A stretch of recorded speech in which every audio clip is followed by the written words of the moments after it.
up like this when you're speaking.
Resolved. Teen criminals ages 14 through 17 should be locked up in adult prisons if convicted of felonies. Hello, my name is Jackson Adams, and I'm speaking for the proposition. For the purpose of the following arguments, the term felony means any crime that is punishable by 1 year in prison up to the death penalty. In Washington state, there were approximately 800 teenagers arrested for violent crimes, including assault, battery, and murder last year. Only 1/10 of these abhorrent crimes landed the offender in adult prisons. According to a 2017 article released by the Bureau of Justice Statistics, more than 77% of the teens that go to juvies instead of adult prisons will go back to prison within 5 years of their release for an even worse crime. That's 400,000 child rapists and murderers countrywide that did not learn from their so-called rehabilitation. Consider this. If you lost a loved one because of a criminal that did not learn his lesson in jail, but instead just received a slap on the wrist, would you consider justice served? Due to the increasing amount of repeat teen criminals, the statistics prove that the current punishment system does not work. My esteemed opponents may argue that the most accessible course of action is to raise the length of the convict sentence, while still in a juvenile detention center. The problem with this philosophy is that the prisons would become overcrowded and it would cost a tremendous amount more than the current system. The only policy that would in fact work is putting violent teens into jails for violent people. Across the United States, state senators and representatives have started to allow judges to sentence teenagers who committed a felony to serve their time in adult jail. Almost all of these states share one thing in common. Since their laws have been enacted, they have seen a rapid drop in teenage crime. Some states that have enacted this punishment include Texas, Kentucky, Maine, and Tennessee. The Office of Juvenile Justice recently released a report showing that the states that with the same population as those stated above and that do not send their teens to prison have about 80% more crimes involving weapons, along with 70% more robberies. Another advantage of locking teen criminals up in adult prison is the low cost. Earlier this year, the Justice Policy Institute reported that the teenagers that are locked in juvenile detention centers could cost taxpayers up to 1,000% more than it does to put them in prison for a year. That's $20 billion that the U.S. spends on imprisoning kids in reformatories annually. To put that number into perspective, the total GDP of Iceland is several $billions less than that. Not only will the proposed policy keep criminals off the street, but it will help lower reoffending rates and save taxpayers billions of dollars every year. In conclusion, due to thousands of unreformed teen criminals, I urge you to vote yes to allow judges to sentence felony committing teens to adult prisons and jails. Thank you.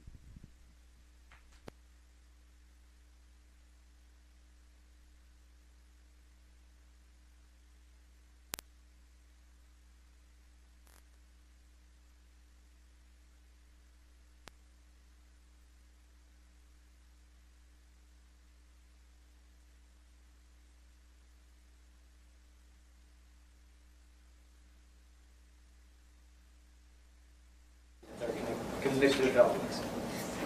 Hello, my name is Kenneth Jenkins and I'm speaking for the negative. Affirmative says that putting teenage felons in prison with hardened adult criminals should happen.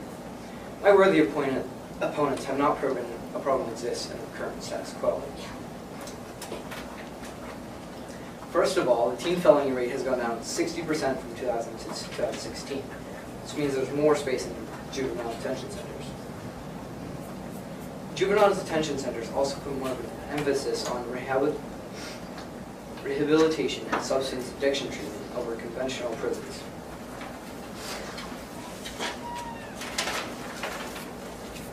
Depression also rises at as much as 10% for teens locked in adult prisons, a study by the World Health Organization finds. The affirmative plan will also not work. The plan will not work because it has too many disadvantages. A big disadvantage of the affirmative plan is that the adult prisons have higher recidivism rates than juvenile detention centers. By recidivism, I mean a tendency to relapse into a previous condition or mode of behavior, especially criminal behavior. Definition by Merriam-Webster. In a study by the Washington State CFC, only 57% of teens eventually commit a second offense after they are released. Another study by the National Institute of Justice states that within 3 years of release, about 67% of released prisoners were rearrested. Within 5 years of release, about 76% of released prisoners were rearrested. How could putting teen criminals in adult prisons help them if they just get back into the system more often? This is one of the many reasons why the affirmative plan will not work.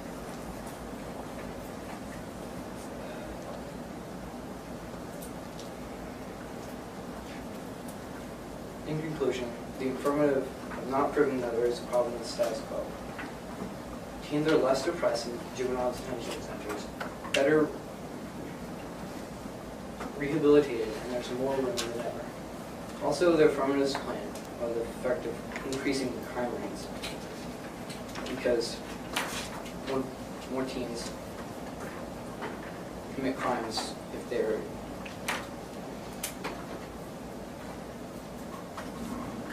they go into adult prisons. So I urge you to vote no for the proposition that teens should be locked up in adult prisons if they're convicted of felonies.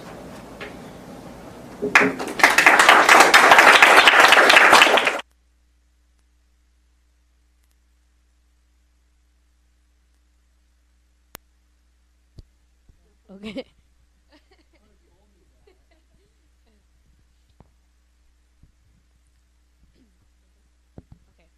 Resolved. Teen criminals ages 14 through 17 should be locked up in adult prisons if convicted of felonies. Hello, my name is Rudy Entrikin, and I'm arguing for the affirmative team. My fellow comrade has suggested that there is a problem with the status quo. If your child was killed by another child, shouldn't they spend just as much time in prison as an adult would? The fact that they are just a kid shouldn't justify the course of their actions. As my partner has previously stated, light sentences or rehabilitation rarely do teach kids lessons that they need to know, which makes them more susceptible to recommitting crimes. According to the Bureau of Justice Statistics, more than 77% of kids who go to juvenile detention will go back to prison within 5 years for an even worse crime. If a teenager knows how to load and shoot a gun or how to commit any other felony, then they are intelligent enough to know what a felony really is and should be punished for it. Although our esteemed opponent have made some good points, they have failed to adequately disprove our argument. There is a colossal problem in the current system, and it needs to be changed immediately. The negative team has failed to show why our plan will not work, and therefore there is a need for change. First off, juveniles should be put in adult prisons if convicted of felonies because they would be tried in adult courts instead of juvenile courts. This is good because in juvenile courts, there is only one judge who usually tends to focus on the age of the offender rather than on the crime. So, if juveniles are put into adult courts, they are able to have a jury and not just a judge. A New York Times article titled "Where Teenagers Find the Jury Isn't Rigged" talked about how juries tend to focus more on the crime rather than on the age of the defendant. According to an article written by Dua El-Deeb, a contact reporter for the Chicago Tribune, in 2009, a 14-year-old shot and killed another teenager. Then, a few months later, a kid who had just recently turned 15 was arrested for a similar murder using a firearm. Now, the minimum sentence for a murder with a firearm, which is what both the juveniles had committed, is 25 years in prison. Since one of the murderers was 15, he was immediately transferred to an adult court and sentenced to 28 years in prison, as an adult would. But the other teen, who was 14 years old at the time of the murder, was only sentenced to a reformatory until the age of 21. Because his case was handled in a juvenile court, the sentence was shorter, and therefore he didn't serve the respectable amount of time in prison. This is a problem because if this happens with other juveniles, they are released back into the world with a high rate of recidivism. Also, if children are in fear of incarceration, then they might not want to commit a crime. This isn't always the case because if they are going to commit a felony, then they might not care about the consequences. But if in their mind they are thinking that they will just go to rehabilitation or juvenile detention, then they might commit the crime rather than not commit it in fear of going to a prison. This is one way crime rates would lower because the children wouldn't be committing crimes in fear of going to prison. So, if juveniles ages 14 to 17 are incarcerated for a felony, then crime rates in the United States would most likely go down based on the fact that states who incarcerate their youth have much less crime rates when compared to states who are similar in size and population who don't incarcerate their teens. Crime rates would also go down because the teens would be in fear of being incarcerated. It would cost less because, according to the Justice Policy Institute, teenagers that are locked in juvenile detention could cost taxpayers up to 1,000% more than it does to put them in prison for a year. Also, if a juvenile is put into an adult court rather than a juvenile court, their sentence would be more accurate and they would be put in a prison for the right amount of time. There are many more reasons why juveniles should be incarcerated if convicted of a felony than reasons not to be. It is cheaper, crime rates will go down, and they receive proper punishments for their actions.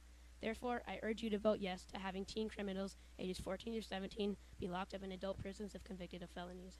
Thank you.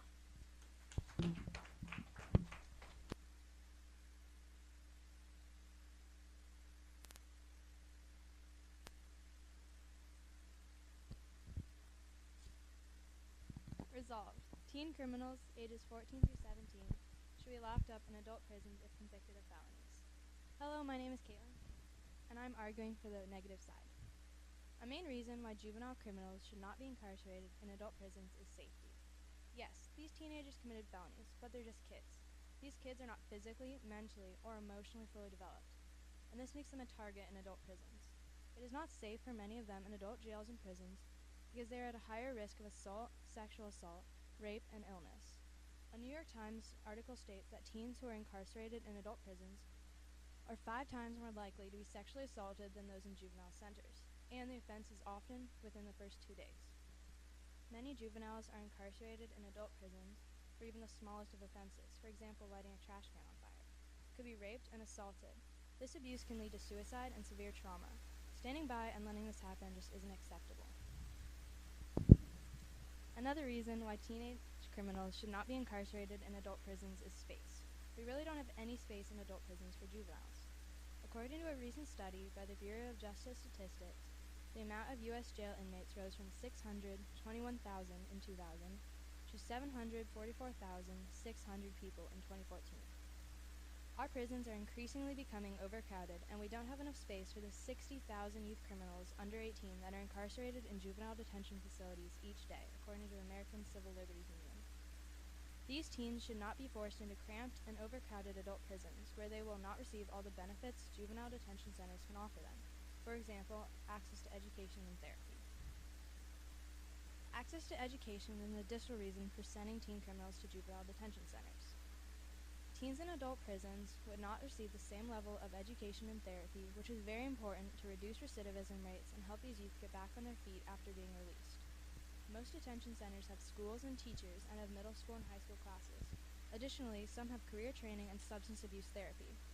Continuing on with an education, even if you're locked up, is very, very important because the level of education a teen has can change their future for the better and can help them try to move past their mistakes.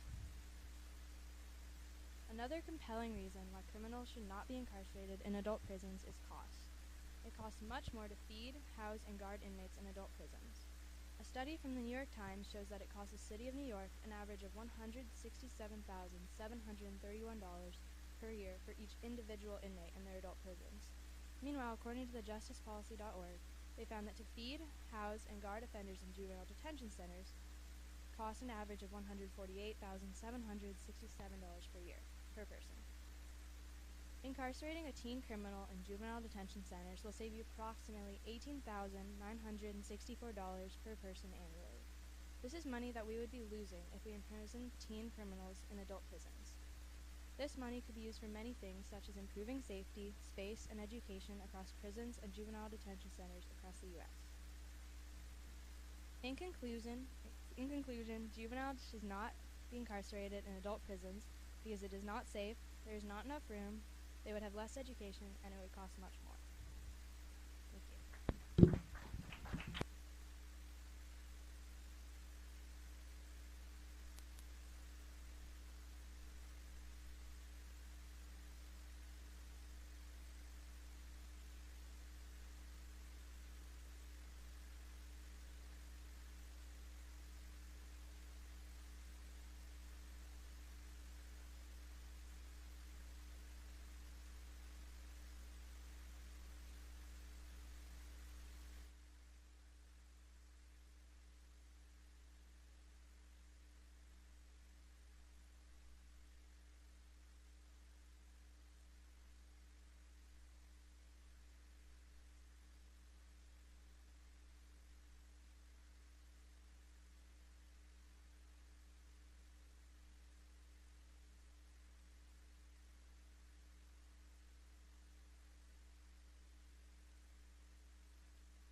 Okay. um, Although our worthy opponents had some valid points, many of their facts and statistics and their reasons were not adequate. For example, they used many examples instead of using numbers, and this doesn't show like how broad the spectrum is. It just shows one point.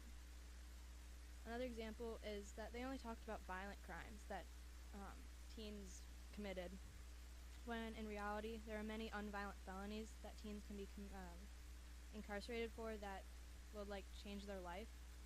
And if they're incarcerated in a prison for an unviolent crime, for example shoplifting, this would not be good.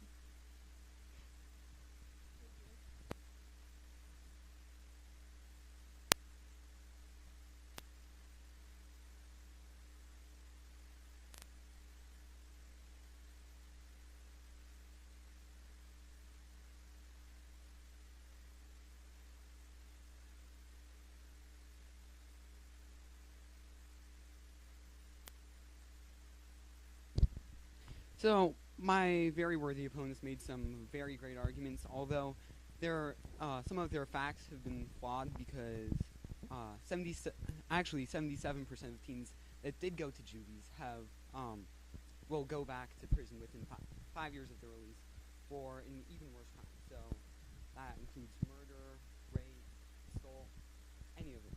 And then they also used New York as one of their examples for their costs for juvenile detention centers. But the funny thing about that is New York has the highest rate, or they spend the most amount of money on their prisoners than any other state in the United States, and it also has way, way more prisoners than Washington State. So, moreover, the juvenile detention centers cost taxpayers more than 1,000% more than sending them to prison for a year. That's $20 billion that we spend every year. $20 billion that we spend every year on them going to reformatories instead of prisons. So we could spend that money on so much other things. The war in Vietnam, it costs about double that. So if we could finance a war with twice that amount of money, what's that saying about how much we're spending on them? Is that a little too much? Also, there's 400,000 child rapists and murderers that came from the juvies that did not learn their lesson. Prisons are known for being tougher than their counterparts from the juvenile detention centers, and so they have way, way less reoffending rates. Thanks.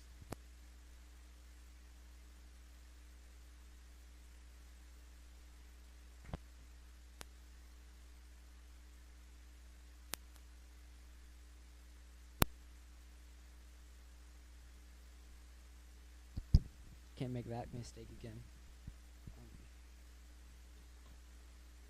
Hello, Hello? Alright. Although my worthy colleagues and comrades have made some wonderful points, many of their sources are invalid, or they don't even have sources at all. Especially, they cited the Chicago Tribune. I don't think that's very credible. You don't have sources for a lot of things.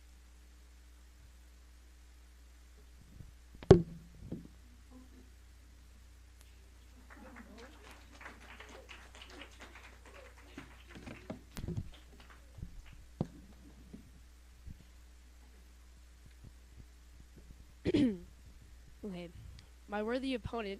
Our worthy opponents may argue that putting juveniles in prison makes them more prone to mental health issues, but prison is not the cause of that. If a child is incarcerated for committing a felony, chances are the child is already in a bad mental health state. Prison won't do much to change that. More than 3/4 of juveniles admitted to prisons already have problems with mental health that is left untreated. According to the Centers for Disease Control and Prevention, suicide rates in Washington are already going up by 30%, so it would seem likely that many of the kids committing felonies would be in that 30%. Suicide rates are going up everywhere, so juveniles in prisons might be more likely to kill themselves, but that's not because of prison, it's because they already have mental health issues.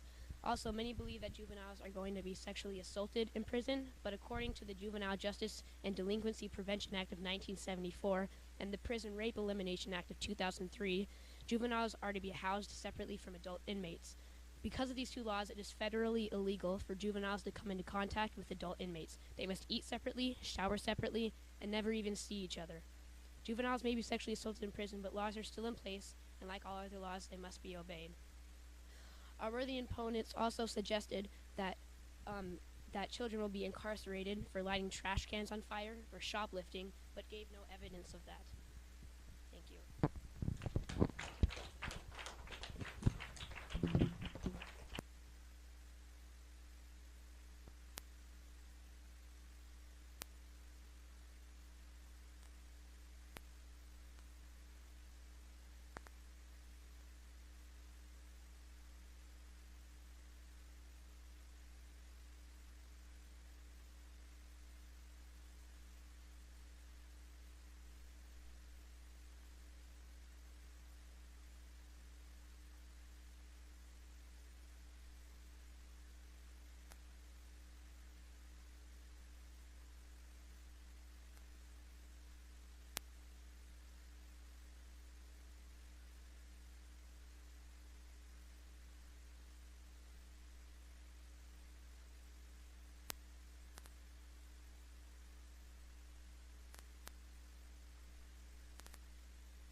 age to 16 will help the United States and will positively impact the community.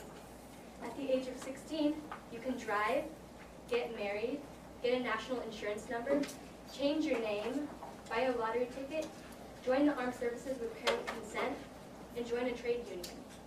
Kids at this age have the right to start a family and serve in the military, but they can't vote. The minimum voting age is 18.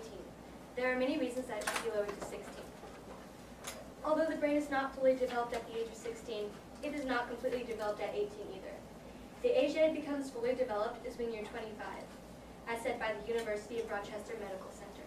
So that means that when you're 18, you're still 7 years away from a fully developed brain. 16 and 18 are just 2 years apart, and in those 2 years, the brain does evolve, but it's not a drastic difference. You are officially named an adult when you turn the age of 18, which puts a lot of weight on their shoulders. But why wait another 2 years when they can prepare to be an adult in advance? Many kids are interested in the idea of being able to have a responsibility and the freedom to put out their own opinion into the world.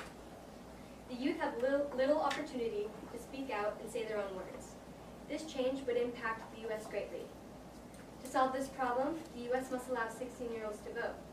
With the solution, the hefty amount of over 1.4 million 16 and 17-year-olds in the U.S. would feel better appreciated and could boost one's self-esteem. When you have power, even a little, you feel strong, and you feel more encouraged to take on the world. Ryan Resnick, a former writer for the National Journal and the Atlantic's National Channel, made an interview and quoted, "People who are given more power, they see more choice. They see beyond what is objectively there, and the amount of choice they have. More directions for what actions they can take." The last time that 16-year-olds voted in the United States was in 1971, and we've learned enough since that time, enough to lower the age again. My worthy opponents, to say that 2 years of a difference is a long time would be a false statement. The youth have their own rights to make their own decisions, and most have intentions like an adult would. In 2 years, or 730 days, these kids will be named as an adult. So we may as well prepare them and let them have a bigger idea on what it's like to make the big transition from childhood to adulthood. The youth are still affected by who is the winner of the voting candidate and don't want to be stuck with the person in charge that they think would make the United States a difficult place to live in. These kids are ready to put in their own opinions and vote. Therefore, I urge you to allow 16-year-olds the right to vote again. Thank you.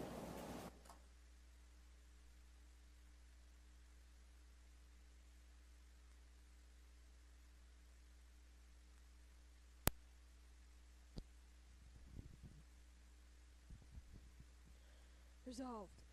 The voting age should be lowered to 16.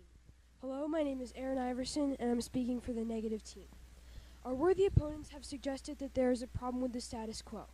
However, their claims are unfounded. In the United States of America, people are able to vote from the day they turn 18 and for the rest of their lives. There is no problem with the current age, and it should not be changed. First of all, teenagers' brains are not fully developed yet. According to the Medical Center at the University of Rochester, the rational part of the human brain isn't fully developed until age 25. Adults make decisions using the part of the brain associated with logic and reasoning.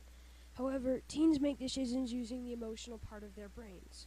They are making decisions based on how they are feeling on that particular day, rather than using accurate information and reasoning to make an educated choice. If they are voting in both statewide and national elections, the result will not be an accurate representation of who or what the people want. The teenagers would be making decisions about their future as well as the future of others using only their emotions. They may have opinions, but they will be strongly affected by what they are feeling. In addition, 16-year-olds do not have enough life experiences to be making decisions about the future of their country. They have only just reached the age where they are allowed to drive and get a real job. They don't have any experiences about many major issues in the government. They are still reliant on their parents and are still in high school. Teenagers do not have the background surrounding adulthood and the experiences that come with it. If they don't have the background, they are once again making uninformed decisions. These are a few problems with our esteemed opponent's plan. They have not even proven that it is a significant problem that 16 and 17-year-olds can't vote. There are occasional marches and so on, but most teenagers are not thinking about voting until they are legally adults at the age of 18. It is not prominent or widespread enough to justify a change in the status quo. People under the age of 18 cannot run for major offices in the federal government and most state governments. They are not voting for people their age like the rest of the population. According to the House of Representatives website, in all but 2 states, a person needs to be at least 18 to run for governor, upper house, lower house, and most other positions. If they are not allowed to run for office, why should a 16-year-old be allowed to vote? The plan the affirmatives has presented will not work. There are too many things they have not yet considered. Our opponents have also stated several advantages to their plan. However, none of these advantages will appear if their plan is implemented. In fact, the votes will be swayed by teenagers' uninformed, emotionally based decisions. For example, teens are not emotionally stable and are not in a good place to make decisions. According to the National Public Radio, teens don't make rational decisions because they have not completely experienced the rules and regulations of society. They can't drive by themselves. They can't purchase alcohol or cigarettes. They can't even get married or get a tattoo without parent permission. So why would we give the vote to people who can't do anything else? If the vote is not accurate, there will be people in office that are not an accurate representation of the general population's opinion. So, we the negative maintain that the affirmative's plan of lowering the voting age to 16 will not work and should not be implemented.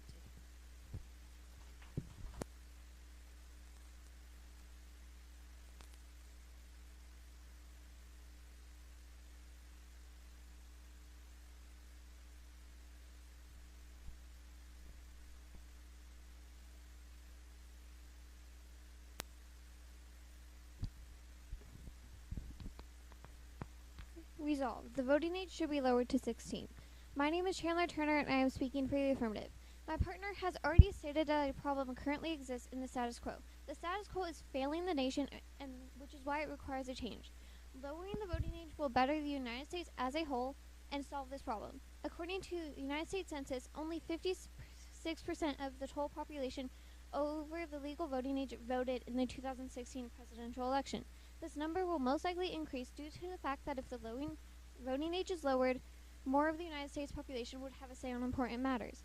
16 and 17-year-olds who feel the voice has never been heard would finally have the opportunity to be heard.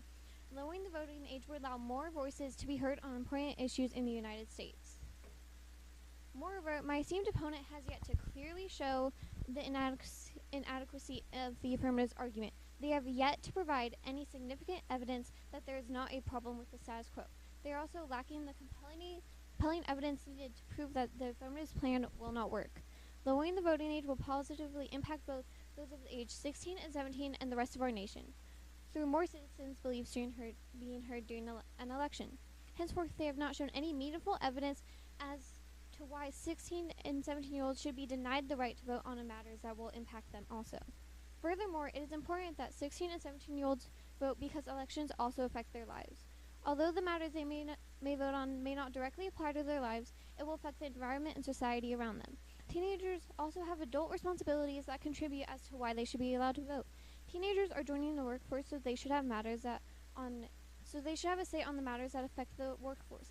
According to United States Department of Labor, as of August 2018, 4,876,000 teenagers ages ranging from 16 to 19 have jobs in the United States. My noble opponent has implied that the matters that are being voted on only affect those of the legal age. However, that is simply not true. The matters that are worthy enough to be voted on will have an impact on 16 and 17-year-olds, making it critical that the voting age needs to be lowered. Lowering the voting age will positively reshape the nation as a whole. This is because it allows 16 and 17-year-olds to feel as though they have a sense of purpose, it raises the number of voters during an election, and the future of the United States needs to have a say in matters that affect them. As previously explained, the status quo is slowly deteriorating this country by silencing voices that elections are affecting. Henceforth, the voting age should be lowered to 16.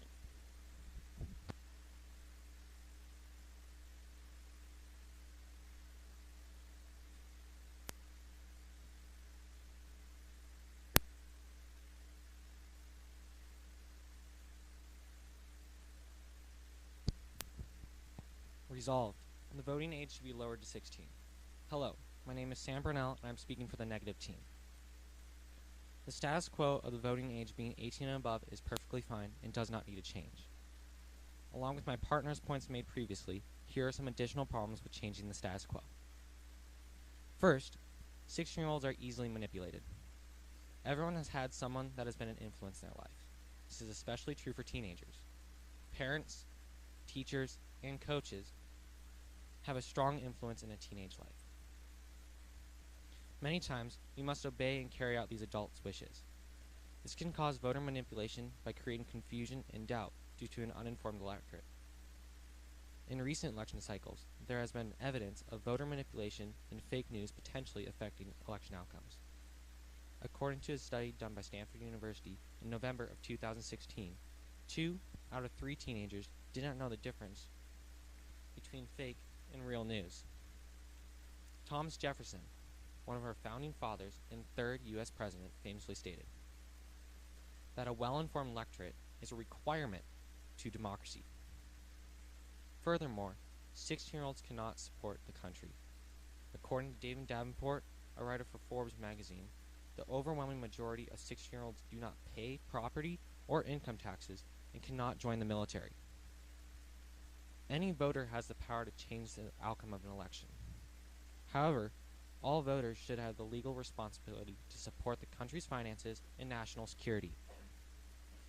As a result, 16-year-olds should not have a vote in the way this country is run. Keeping the status quo of voting at 18 and above is critical to this country's democracy. By 18, many young adults have moved on to their own beliefs, not influenced by others. Moreover, if most 16-year-olds do not pay taxes and cannot join the military, then voting at 16 can't happen. As a result of keeping the proper policy of being 18 and older, it will keep the voting boxes free of uninformed votes and will protect the free and democratic process of selecting our nation's leaders. Help keep this policy from changing. Keep the age of majority at 18. Thank you.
My worthy opponents have suggested some ideas regarding changes to the status quo.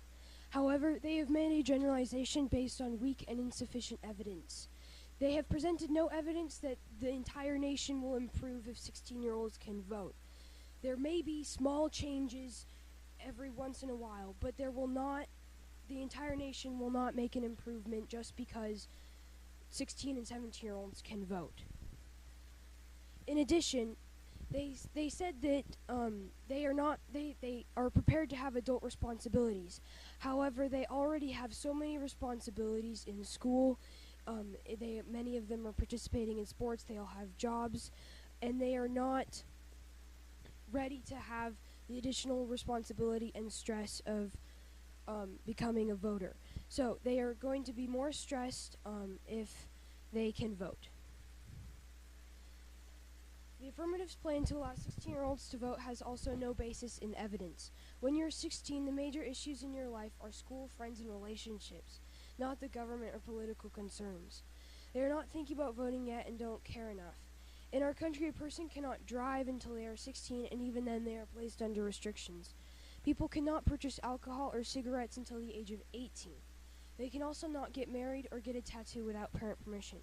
If they were granted the vote, 16-year-olds would be voting on issues that don't apply to them yet. Adults don't trust teens with car, alcohol, drugs, tattoos, and relationships, so why would they trust them with the vote? According to a study done by Driving Insurance Company, about 57% of teens say they don't follow teen driving restrictions. So if they are not doing the right thing with something as non-influential as driving, then who's to say they will do the right thing with the vote? So 16-year-olds should not be given the right to vote because of the numerous disadvantages we have presented.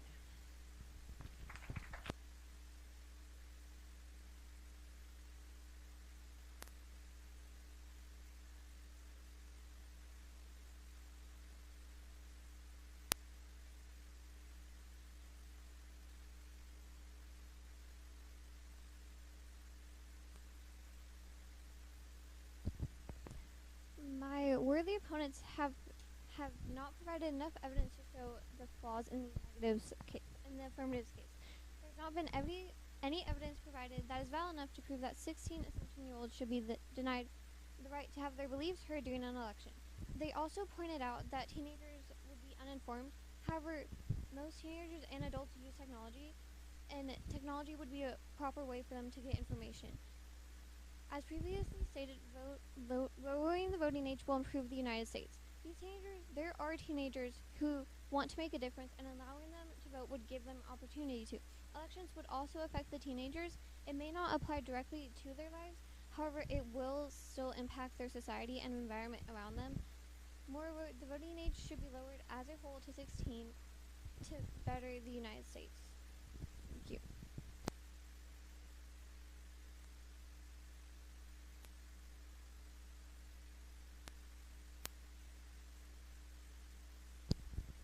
My worthy opponents have suggested some ideas regarding changes to the status quo. However, 2 years is a lot of time for a 16-year-old to mature. And in 1971, why did they raise, if they were already at age 16 voting, why would they raise it back to 18? And it hasn't changed since. And if a 16-year-old is only working, but they cannot financially support with taxes, why would we want them to have a say in the way our country is run? And finally, technology is a big way fake news is pointed out. That's it.